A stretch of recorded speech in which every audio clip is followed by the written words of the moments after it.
अन्य समाचार बात करें तो મહેસાણા જિલ્લાના વિજાપુર તાલુકાના સંગપુર, સાકાપુર, વજાપુર, ભાણપુર સહિતના અનેક વિસ્તારોમાં ખેડૂતોની હાલત કફોડી બની છે। આ વિસ્તારમાં મગફળીનું વાવેતર એ મુખ્ય પાક છે અને ખેડૂતોને સારા પાકની આશા રાખી રહ્યા હતા, પરંતુ છેલ્લા દિવસોમાં પડેલા અણધાર્યા વરસાદે માવઠાએ આ આશા પર પાણી ફેરવી દીધું।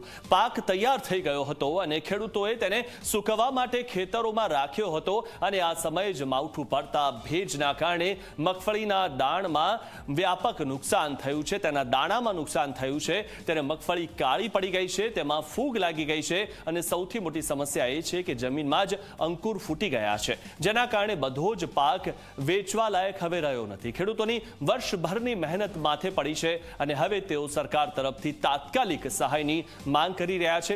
વિજાપુર એપીએમસી ચેરમેન રાજેન્દ્ર પટેલ અને સ્થાનિક ધારાસભ્યએ જાતે ખેતરોમાં જઈને નુકસાનની સ્થિતિનું નિરીક્ષણ કર્યું હતું।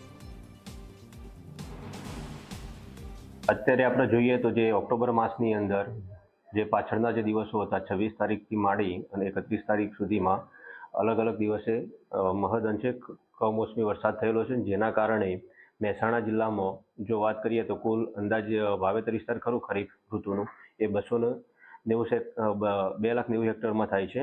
તે પૈકી અત્યારે હાલ મુખ્યત્વે મગફળી, કપાસ તેમજ કઠોળ વર્ગના જે પાકો હતા એ કાપણી સ્ટેજ ઉપર હતા, એટલે એવા જે પાકો ખરા એની અંદર અત્યારે નુકસાન જવાની ભીતિ છે। એટલે આપણે જે જિલ્લાની અંદર અસરગ્રસ્ત વિસ્તાર જે ખરો એ 68,000 હેક્ટરની આજુબાજુ થાય છે।